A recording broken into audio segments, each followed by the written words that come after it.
My name is Isabel Torres, and I'm professor of Spanish, but I'm here really because I'm the head of modern languages at Queen's. And my colleague, Dr. Daniel Macaulay from French, who's our head of recruitment, and Laura Lee from the faculty, who's the faculty recruitment officer. So we're three people who will be guiding you through this evening. And as I said, please feel free to stop me if you have any questions. So I want to tell you first of all about the rationale for this new program.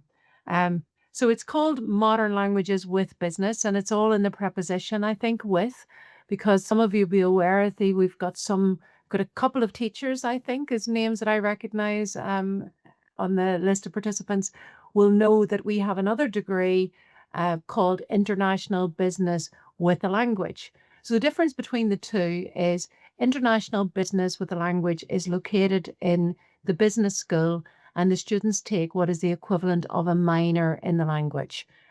So a third of their time is spent with us, and 2/3 of their time is spent with business. This degree is different because the students will spend most of their time with modern languages, so 2/3 with us and 1/3 with business. So business becomes the minor partner. The other major difference is on the international business with a language, the only languages available are French and Spanish. And in this new degree, you can actually take Irish, French, Spanish, or Portuguese as a major component. But we'll say more about the features of it in a minute. So why did we introduce a new degree that is the same two components, but shift around the dominance? And it really came from the students. So we have increasingly noticed a number of students taking the international business with a language program, but they're not all the same. Well, no group of students is the same, but this group particularly broke down into two different types of cohorts. Those students who really wanted to do a business degree, but liked the idea of having some exposure to language. But in there was a whole group of people who wanted to do more contextual studies modules, more cultural studies modules, more engagement with the language, and actually more language work as well, more exposure to language. And you can't do that. There's no space for us to do that if we're the minor component. So this way, we get to satisfy different types of students. So basically, if you're someone who really wants to do a language degree, but you like to have some business in your profile to get the principles of business, to take that forward into the world of work, then this would be the degree for you. So I'm going to tell you more about it now. So what we hope to cover today is to give you an overview of the course, and then in more granular detail, an outline of the modules. In fact, I'll address the course features first. Then we'll talk about some of the global opportunities that are embedded in the program, career opportunities, and then why you should come to us. There are some other places that offer this, but not very many. I'll tell you about that in a minute. So, key course features. Some of this I've already said to you. It's about combining your language with business skills. So you get to blend passion for language with the principal insights of business and the critical thinking that is associated with both sides of the degree. The global opportunities is, I suppose it does what it says on the tin a bit, like all of our degrees have a compulsory year abroad, and this one is no different. Difference from the international business with the language program is that we own the students as major students, and we organize a year abroad. So the students on this program will be assessed by us in the same way as all students on all language programs are. There's a coherency and consistency across that. There's flexibility in that third year to choose to study in a university as a placement, as a student placement rather, or to go to work placement. Whereas the international business with a language is entirely about work placement. Also, sometimes those programs, because business is the priority in that degree, as it should be, because that's the major partner, Sometimes those students are in businesses where English language is the major language spoken. For instance, in American companies based in Barcelona, for instance. The students who take the major language with business, there is no risk of that.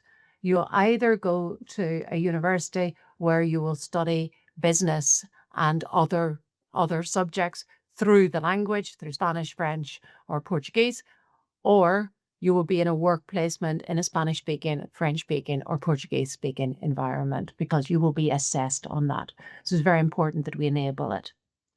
Irish students taking Irish as their major will be fully immersed in an Irish language speaking work environment for that year. It's important that that is there for your language skills, but it's also important in terms of career options. So all of our degrees about making sure that students are future ready. It's absolutely crucial. And part of that is making sure that no door is closed to you and as many as possible are open. Now, I'm not going to say any more about that now because we will come back to that at the end. Why languages at Queen's? Well, I'm going to tell you that the evidence speaks for itself. Because if I just tell you that we are wonderful, you're going to say, well, of course, I am slightly partial. Even if Laura tells you that we are wonderful, you might think that she is slightly partial. So go and have a look at some external factors. I'm not a great lover of league tables. And I'm sure teachers present will balk at the word because depending on what criteria you use, you can come out of 3 league tables in the same year in a different place. We all know that. There is one survey, however, that is entirely filled in by students, by final year students. It's a national student survey. I even have some reservations about that. But it is worth saying that every single year on that, Languages at Queen's comes out in terms of student satisfaction at the top, both of the national sector league table and in Queen's. So last year, for instance, every single language at Queen's was in the top 10 of the national student survey results in the university. So it's worth having a look, I think, at what students themselves think about the course. The other thing that we have done in this course is to thinking about career as well and thinking about student experience is to give you the opportunity in the first year to take 2 languages. And the way that would work is if you happen to have done 2 languages for A-level, you can keep those on for the whole of the first year. At the end of that year, you would have to specialize in one, become your major. So you would be doing third of your time in one language, third of your time in the other, third of your time in business in year 1, and Daniel will explain how that would work. But it also is an opportunity for you to take up a beginner's language. So if you haven't had the opportunity at school, or if you've had to give up your language after GCSE, you can come into us in first year and pick that language up again or take a new one.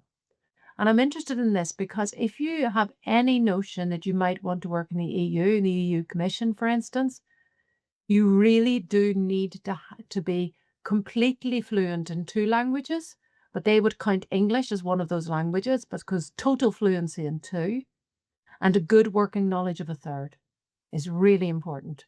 So if you had English plus your major in the language and had taken a beginner's language or taken your A-level for another year, you can demonstrate a working knowledge of a third language. So that's been very much in our thinking for that, and in fact for all, for many other careers. But that one was very much to the fore because it's they're very explicit. Okay, so I think I'll hand over to Daniel now, and he's going to take you through what the degree would look like. Thanks, Isabel. Yes. So on this slide, I've tried to represent what the course structure would look like for you as a BA Modern Languages with Business student. So each of our years at Queen's will be split into 6 modules over 2 semesters. In the first year of this course, all students would take a year-long module, which counts for two modules across the two semesters in their chosen language. They would also take two compulsory business modules that we've worked with Queen's Business School to provide to you to be the most relevant for this particular degree course. And then for the third of your degree, you would have the choice in your first year either to take cultural contextual modules in your primary language.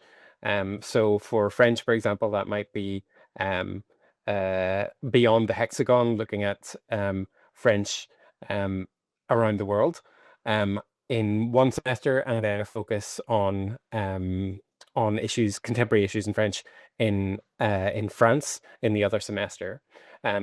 So you can, that's what the light green circles here represent, is further cultural and contextual engagement with your primary language.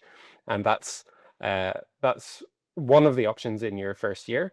The other option, as Isabel has just said, is to take a full year module in a second language, either a second language that you know already or one that you would like to take up from scratch at Queen's for that first year and develop that working competence in that language within the first year. From the second year, then you would specialize in your chosen language, your major language, and it follows the same pattern. So you have your year-long compulsory language module, a cultural contextual module that you can choose in each semester, and then two compulsory business modules in the second year. The third year then is when you would spend your time on placement, either abroad or in an Irish-speaking context.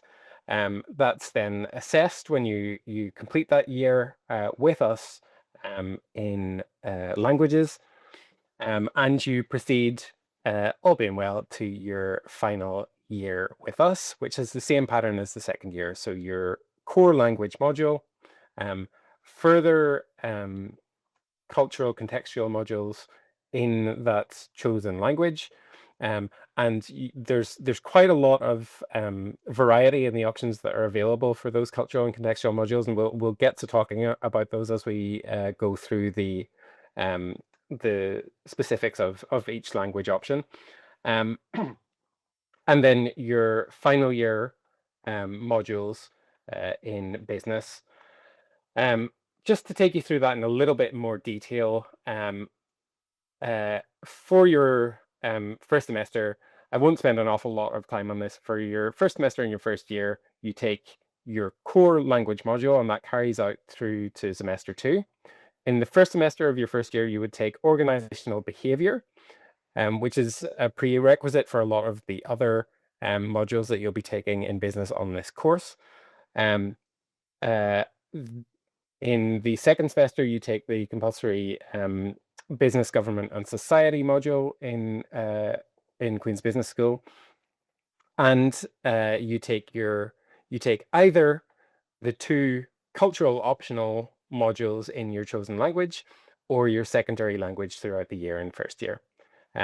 It's a similar pattern then for year 2, specializing in your major language with compulsory international business in semester 1 of year 2, and cross-cultural management in semester 2 of your second year. And you can see, I think, from the names of these titles that we've really chosen the business components of the major languages with business degree to enhance that intercultural awareness in a business setting. The third part of your second year then is again a cultural option from your language. The third year is assessed with a module that is called Working and Studying Abroad, or for Irish ag obair agus ag staidir sa Gaeltacht. Both of them are built in the same way. They're assessed through an oral presentation and a learning journal. And then in your final year, then the fourth year of the course, you take the core language module again, your chosen optional modules in your core language, in your chosen language, and global strategy in semester 1, and contemporary and emerging issues in business and management in semester 2. So lots of choice in the options on the languages side of the house. A very specific, selected, tailored set of modules focused on international business insights to go alongside that deep cultural awareness that you're developing in your language on the business side. We'll now take some time to talk a little bit about the specifics of the 4 language areas that we're offering as part of this course. Isabel will start off with Spanish and Portuguese, and then I'll follow with French and Irish. Oh, thanks, Daniel. So the reason why I'm taking Spanish and Portuguese together is because actually Spanish and Portuguese at Queen's is one subject area. So that is how we're organized. So there's actually 9 members of staff that cover Spanish and Portuguese at Queen's. So we tell you a little bit about Spanish first. I suppose if you've been to other universities and you're looking at Spanish courses, you're trying to think, well, what would distinguish Spanish at Queen's from, say, Spanish at King's or Edinburgh or Manchester, etc. Now, what I'm going to tell you, I think, is probably true of all the language subject areas at Queen's, but I think Spanish was maybe pioneering in this area, and that is in terms of diverse creative assessment portfolios. There's a reason for that, and it's because, some years ago, we realized that if you just think about it, no student is the same. I mean, and every cohort of students is different. Every student is a unique equation, is a more positive way to put it. All of you have different interests, but you also have different skills. You have different ways of learning. So why would it make sense to assess everybody in the same way? Why would it? Would it be possible for you to realize your potential, to show what you know in that way? So once you get to that point, you then have to create something very different. And we have done that. So on the language program, you're assessed through, so we talked about language learning and a research community. In the language side of it, you're assessed through podcasts, so through digital work, through CVs, through interviews, etc. On the other side, in the other cultural modules that Daniel was referring to, in Spanish, the breadth of assessment, I wouldn't actually be able to go into here, but we have creative writing tasks. We have creative response tasks. Now, podcasts would come into that, but I've had students produce portfolios of photographic work and digital work and video essays, etc. That doesn't mean we've thrown essays out or conventional assessment. What it means is you choose. You'll be offered the option, how am I going to show in this course what I know? And you will play to your strengths. And what do? We play to ours. So when we talk about a research community, that's what a group of teachers are. We're also a research community. We all have our own interests. And we will offer you modules that embrace both the Spanish-speaking world in Europe, so peninsular Spain, but also in Latin America, and even into North America, where Spanish is now almost a second language, if not officially. So basically, it's a global approach to Spanish. It's got an emphasis and priority on language learning, but also takes into account how we can play to our strengths by presenting to you a range of modules. And here are some of them. The first year, there's just 2, because if you're joint honours, you just take 1. If you're single honours, if you take both of these modules. If you were doing this degree that we're talking about here, you wouldn't do either of those in year 1 if you took another language. If you don't take another language, you would do Introduction to Iberian Studies and Introduction to Latin American Studies. In the second year, there's a range of modules, and you see then year 4 is the year when you come back from Spain. If you just look at the titles, you'll see the range. Protect in Paradise, for instance, will be about environmental issues, eco-criticism, and is based on Latin America. Memoirs, not autobiographies, will bring in politics and history and contemporary 20th century Spain.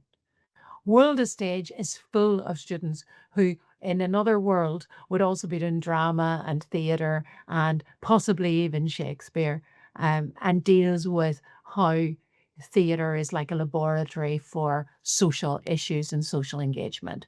The fantastic in Latin America, I think, speaks for itself. And this is a whole new vogue, even in film.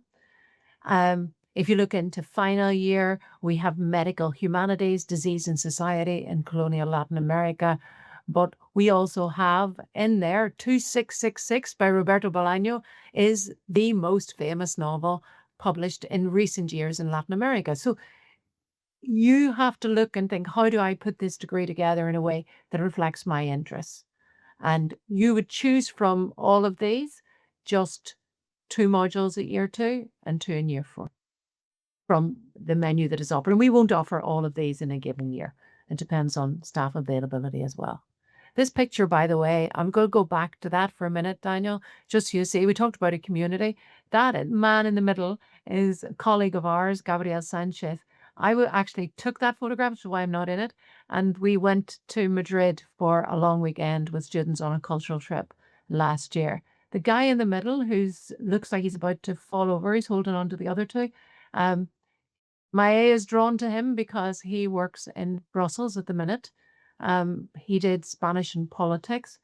2 over from him is a student who did IBML, but is a great advocate for this degree. She's one of the students who would have liked to have done more Spanish and has made a video for us about how the combination of business and Spanish has given her the job that she now has in Spain.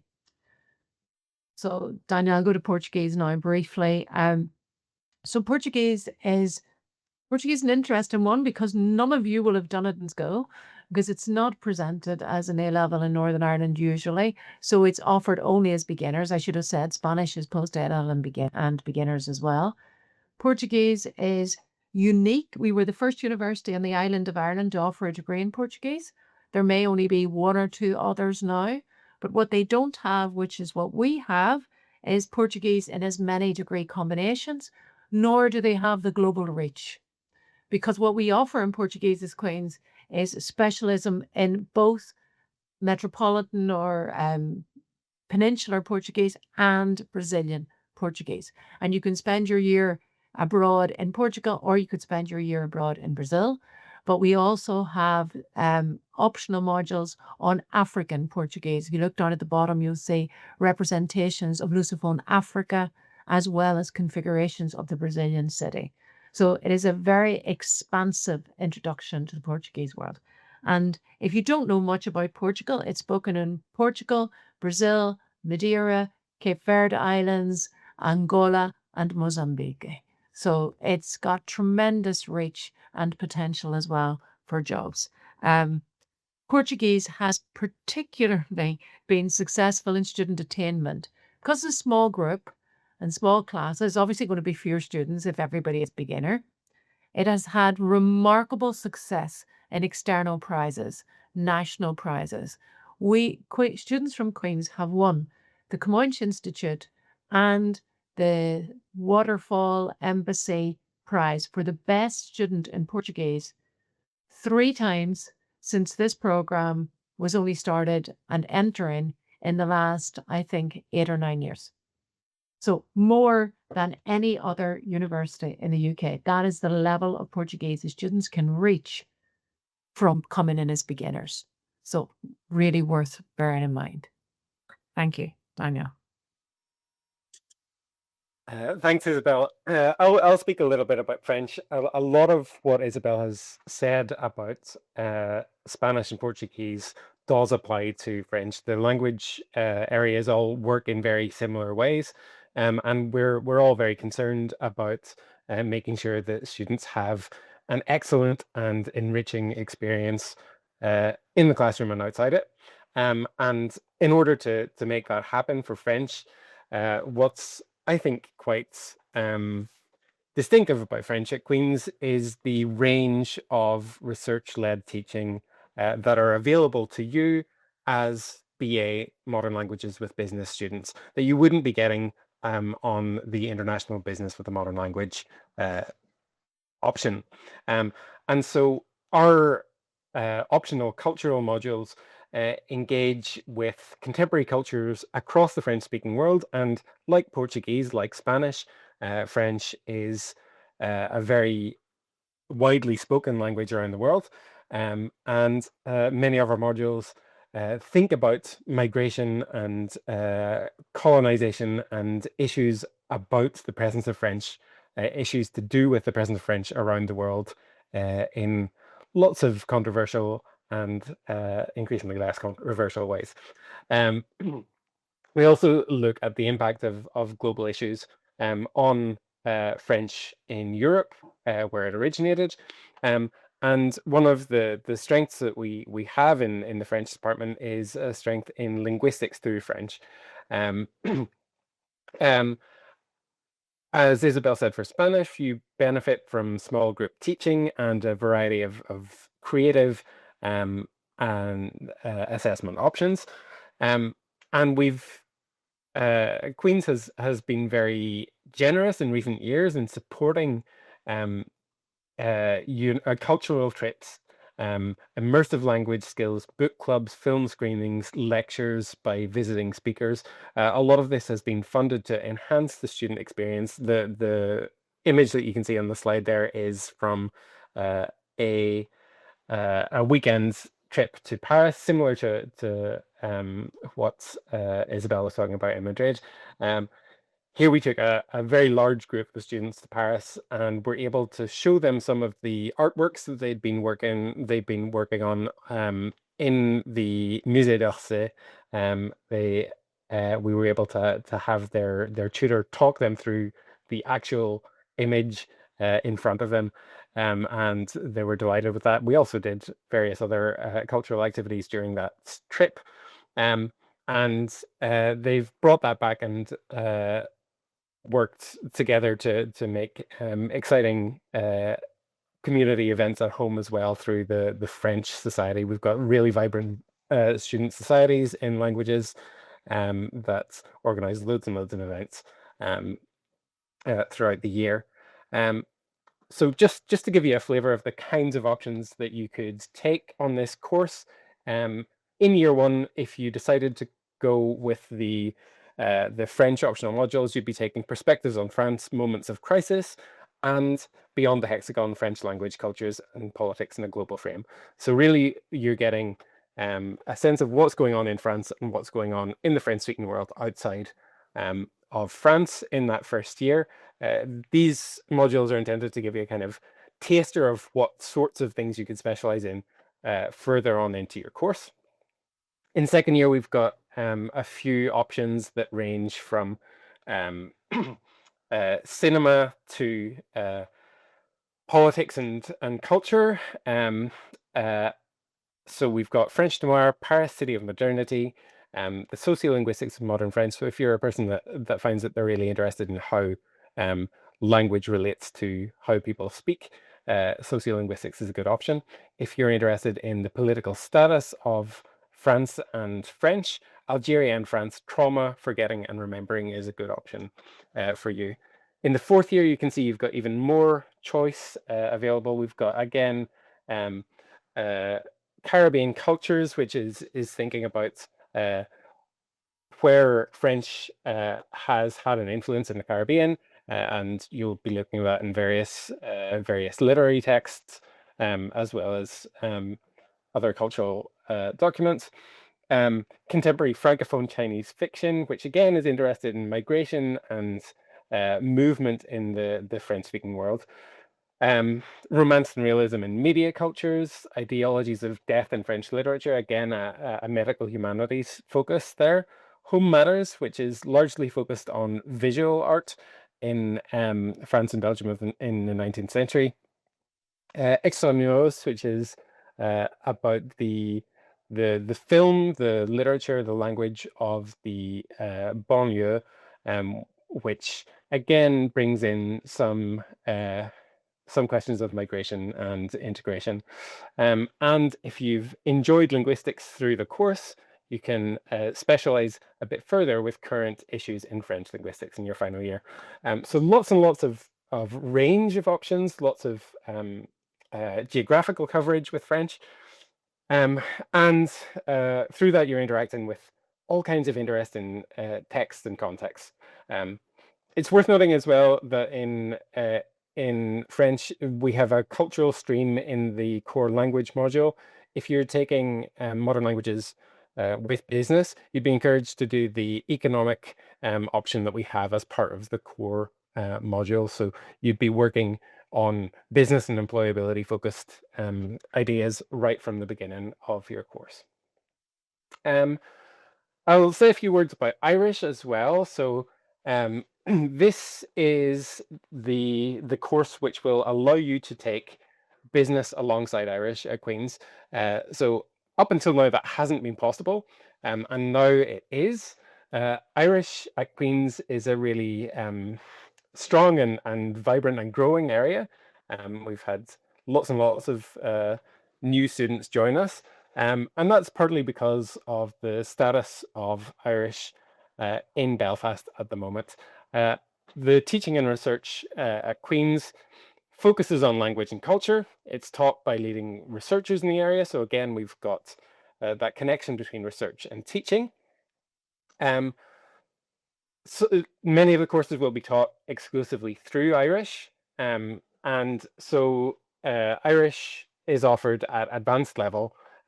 You're expected to have an A level in Irish to start off on this course. There's a really, really strong community element to the Irish section here. So many of our students are members of Uncommon Gaelic, which is the Irish Student Society. It's one of the oldest student societies that's still going at Queen's. We also have lots and lots of really important industry and community links that will allow us to set you up or to help you find an appropriate placement for that third year in an Irish-speaking context. One thing that is I think quite interesting for students of Irish is that we have an Irish language accommodation scheme. Now there are limited places on that, but if you know that you want to live and work through Irish during your course, you can apply to take part in that Scian Chonithe, the accommodation scheme. And employability naturally is built into this this particular course with the year-long placement module that we have.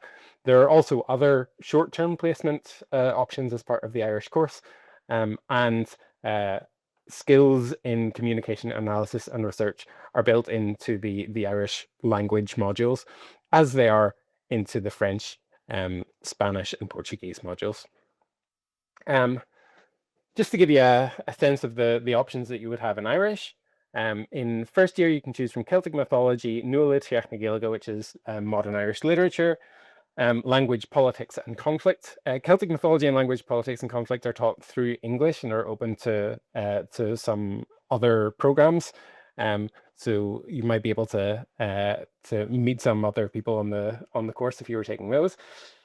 In the second year, you can choose from Kings and Warriors, and the Garscale Gaeilge, which is short stories, Scananiach na Gaeilge, which is film studies in Irish, Ceartan den agus Nua Tíocht na Gaeilge, so human rights and modern Irish literature, and Scottish Gaelic language, so an opportunity there for you to take on another language as well, on top of your three that you'll have already. In the final year after the placement, you can take Nua Eliach na Gaeilge, which is modern Irish poetry, and Béal Beá, Garamach na Gaeilge, which is another work study option, Scial na Himmercha, which is focused on migration, much as we've seen in some of the other languages, and language and literature in the Gaelic world. again, you can see there's a breadth of options there, from language focus to film and contemporary media, as well as literature and human rights. So there's a real range of options available to you if you take this major language course, that wouldn't be available to you if you were taking the language as a minor. And just because I've mentioned that placement year, I'll speak to you briefly about what we're calling global opportunities here. But really, it's a placement that's built into the running of this program. All of our courses will include a compulsory residency in the target culture. So for Spanish, French, and Portuguese, that means moving abroad, essentially. And there are a few different options that are available to you. You're supported with specific training through the languages section on how to find your placements and how to apply. You're guided throughout that process as part of what we do in preparing to send our students abroad in their third year. So you have the option to study in another university, and we've got a range of partnerships with other universities. You can teach with the British Council or with the Irish equivalent body. You can work for an organization or a business that you find and that we approve. And for students of Irish, you would have to work in the Irish language sector. That could be in the Gaeltacht, the Irish-speaking area of Ireland, or it could be an Irish medium placement closer to home. It might also be possible to study elsewhere on the Irish course, if there's an appropriate context for that. There is support for students during their year abroad. Students always have someone that they can contact at Queen's and know that they'll get a response. And we really spend a lot of time preparing our students and thinking about how they're going to experience that year abroad. It's built into the course in your second year, and we think it's a really important element of your study, and that's one of the reasons that we would like to be there to support that year abroad for students undertaking modern languages with business. I'll pass back to Isabel now to talk about career opportunities. Okay, thanks, Daniel. Just before I do that, are there any questions from anyone about anything we said so far before we go on to this final part? Oh, not seeing any hands, so I assume you're happy enough for me to continue. Okay, thank you. So up to this, I mean, I suppose you at the moment you're here because you're at a very particular moment. You're at a transitional stage going from A level to university.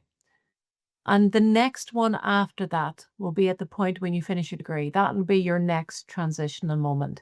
And you're probably not quite there yet in thinking about what you want to do after that. At least I sort of hope you're not.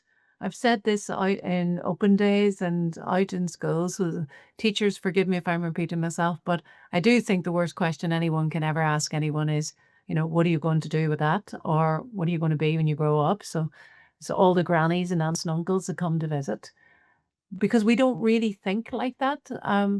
What we think about is all of the different things you'll be able to do, not what you're going to be. It's not about that. And I'm always quoting Stephen Fry in this. He says, that he really doesn't want to be a noun. He's been very happy being a verb all his professional life, writing, directing, acting, etc. But to do that, you need a lot of skills. You also need to develop confidence in those skills and being able to articulate them. And a language degree, we think, gives you both the skills and the confidence to articulate those skills, not just in English, but in the other languages. And that really gives you a sort of superpower. It gives you more than an extra string to your bow. So we have graduates who, quite frankly, are in every walk of life almost. So what you see on the screen is just like a snapshot of what you might be able to do. Look at Miles Cowdery, look at the quote at the side. I think it's always interesting that we're quoting someone, who's got an engineering background in Rolls-Royce, who came to the university and says, who are we looking for when we're looking for future leaders? And as AI develops, as automation takes over, we are going to come into our own arts and humanities graduates, the critical thinkers, the creative thinkers, the people that know how to understand in a way that machines don't. So we're not sending people into places that are automated, like diplomacy. Some people might go into technology consultancy, but it's the consultancy end of it that is going to be significant.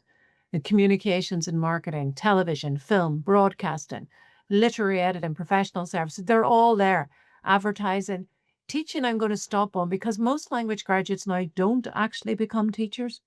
But interestingly, where there's a big gap for teaching, which is precisely in language teaching, particularly across the water, but the international business with a modern language does not qualify students' existing degree to be teachers of business because they've only got a minor in the subject. So you can't get onto the PGCE in Queen's to do it. You don't qualify.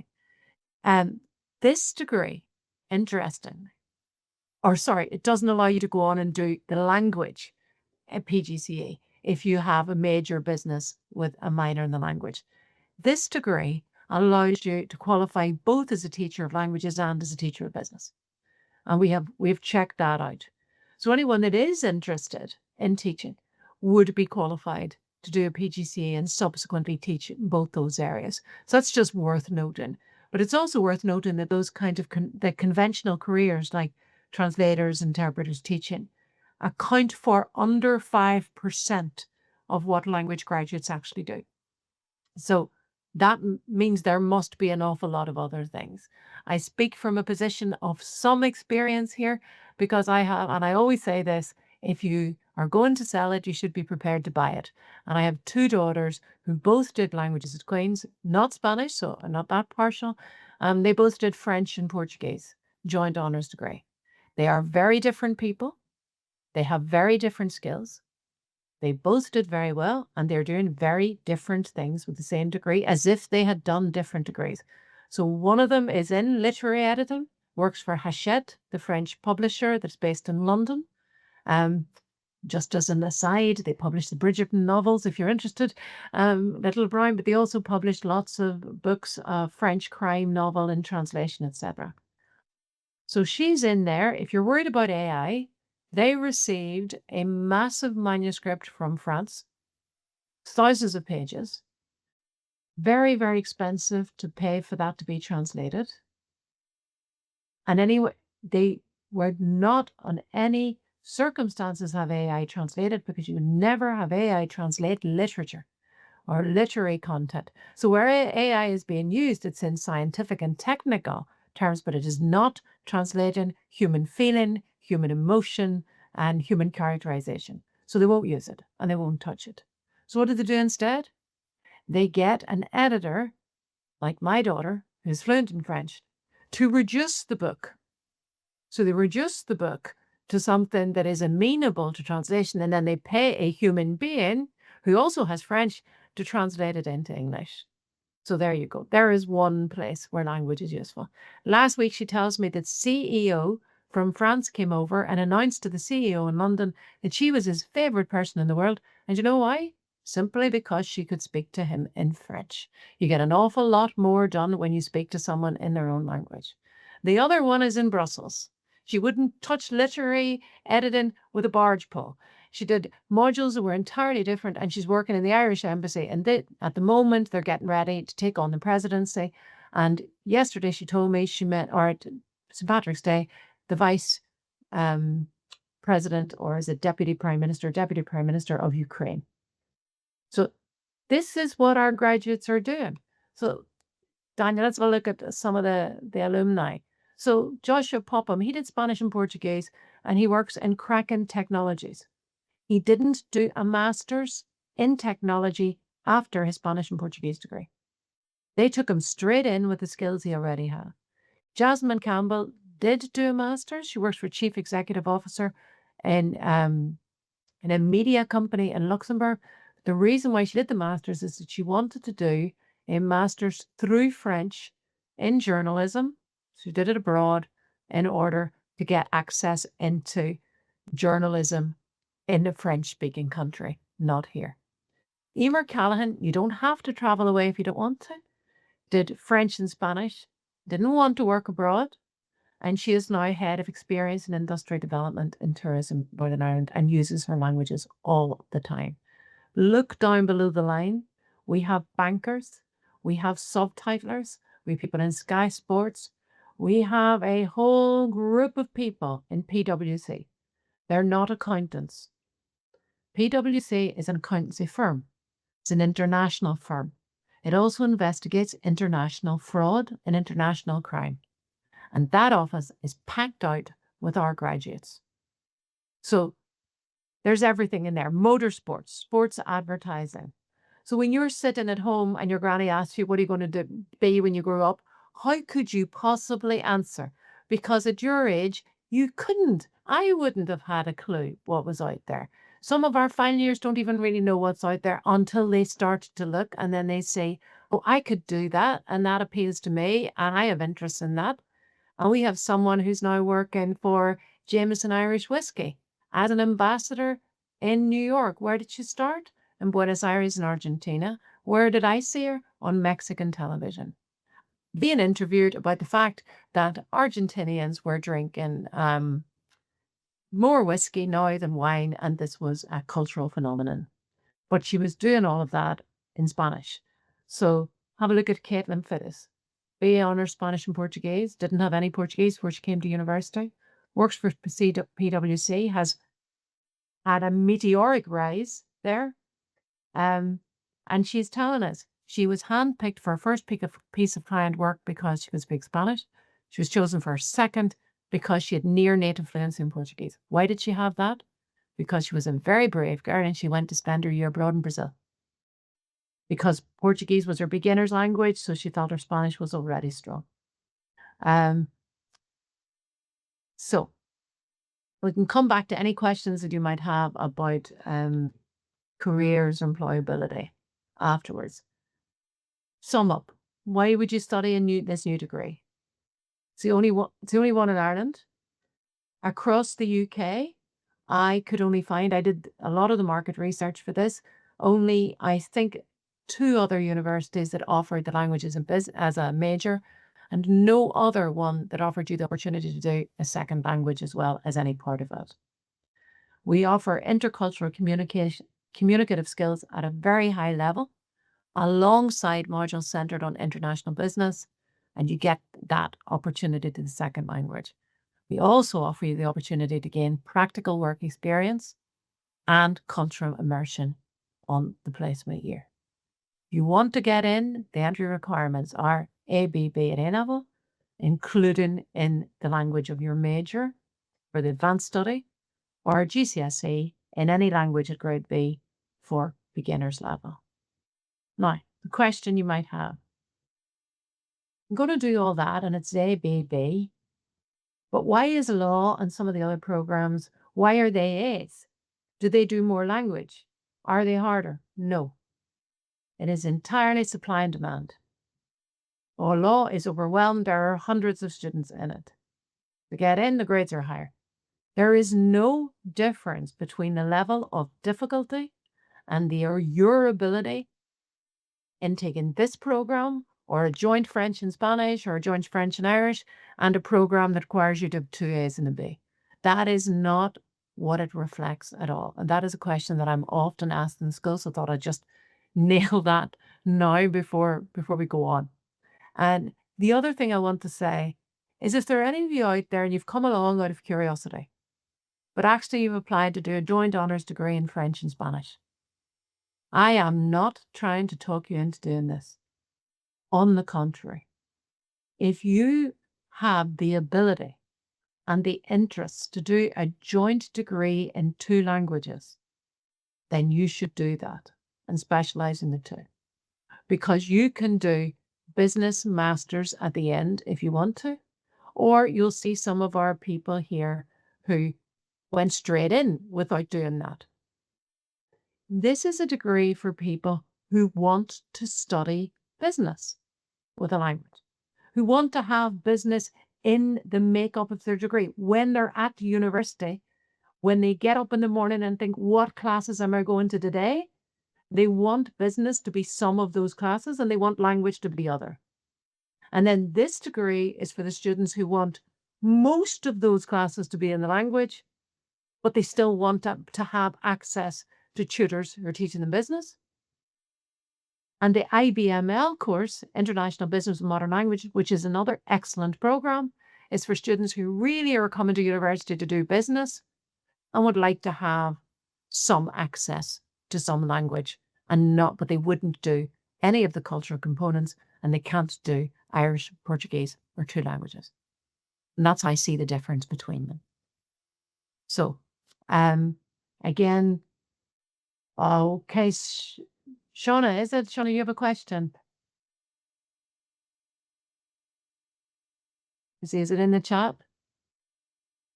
There's a question in the chat there, just about the start dates. Yes. So the reason why we're doing the webinar and that we wouldn't do for all new degrees necessarily is because the course does start this autumn, starts in 2026, but it wasn't available through Course Finder. So it just hadn't been made available for you at the moment when you were able to choose your subjects through UCAS. But we are offering it and you would be able to transfer into it. Laura has more information. Thank you, Laura. She's put it up there. Do you see that? There's a link to apply on UCAS there. So even if you've applied for another course, you can still be accepted onto this one. So if you've applied for IBML, you can go on to this course. In short, yes. Do you have any other questions before we hand over to Laura to tell you about Queen's? Maybe some general information? No, I think we're good. Laura Farley. Brilliant. So I'll not keep you too long. Obviously this webinar is all about the course content. So I just want to say thank you to Daniel and Isabel for such an informative session. I know I learned a lot as well. Obviously this being a new program, and it's a very exciting program for us to be taking or offering out to you all. So yes, I'll just briefly go through. I think most of you are from Northern Ireland on the call this evening, so I'm sure you're aware of Belfast, or you've maybe visited, and you're probably aware of Queen's as well. But we are of course based in Belfast, and we are a city campus. So the campus is based about 20-minute walk from the Belfast city centre, and you can see there Belfast is obviously a very accessible city across sort of the Republic of Ireland and then across the rest of the UK as well. Okay, so yes, and then our student union. So just a little bit about student life, really, because it'll all be new to you if you do choose to come and study with us. So we were actually voted the #1 student union in the UK last year, and we're going for it again this year. So hopefully we can uphold that sort of accolade. But it's a state-of-the-art facility, and it's located just opposite the main Queen's Lanyon building. If you're from Belfast, I'm sure you've seen it before. But it's really it's a beautiful space for our students to socialise, and there's lots of really good sort of resources in there, I guess, for students too. So we have a swap shop, we have a pantry, so you can come and get some free produce as well. So that really helps with your student costs too. And then it's obviously got the Student Union bar, you've got cafe, you've got Mandela Hall, which is a beautiful sort of concert space as well, and all of the clubs, societies and the student support services are all based in the Students' Union as well. And then just a note, you might be aware of this or you might not, but Northern Ireland has been continuously voted as the lowest cost of living for students in the UK, so for a number of years now, and Queen's is actually ranked 3rd in the UK for value for money. So it's a student location that, you know, it's good for keeping your costs low. And yeah, as I said, this has been sort of ranked in this way for a number of years here as well. And then just a note on your fees and funding. You can see there sort of Northern Ireland and Republic of Ireland fees are set at the same amount. And then our students from Great Britain, so England, Scotland and Wales, pay slightly more. But for funding your studies at university, you can obviously self-fund, but there is financial support available through the student finance companies.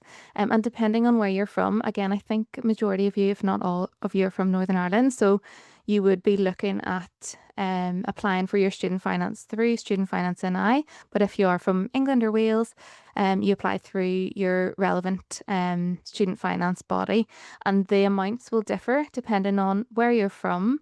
And also where you're going to live. So the tuition fees are you can borrow the total amount for your tuition fee, but where the amounts might differ is in your maintenance loan or grant. So that's your day-to-day living cost really, or your day-to-day funds that you would need for things like rent and doing your shopping.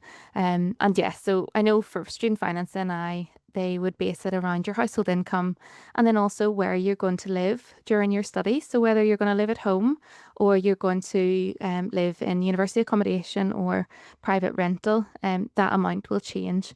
And then there's other grants available for students with maybe additional needs. So for example, there's the Disabled Students Allowance, their DSA. So if you have any additional needs, which includes things like dyslexia or any other needs, you can apply for extra funding to support you in your studies as well. So you do all of that as part of your student finance application. And I know the applications are open, I'm pretty sure now, to do your student finance, but I'll drop some links in the chat during the Q&A just for more information on that, just in case you are at that stage where you're preparing to go to university this September, or you're considering maybe applying for this course for September. And then just a little note on accommodation. And again, I will put the link in the chat for this and you can have a browse. Our accommodation is open now, so if you have applied or if you are planning to apply, you can start that application as soon as possible. And the prices range from the cheapest rooms are £119 per week up to the most expensive ones would be £201 per week. And the pricing for both of for those options is relevant or sort of related to whether it's a self-contained like studio apartment, or whether you're sharing a bathroom, or you have an ensuite, or you have a more premium room.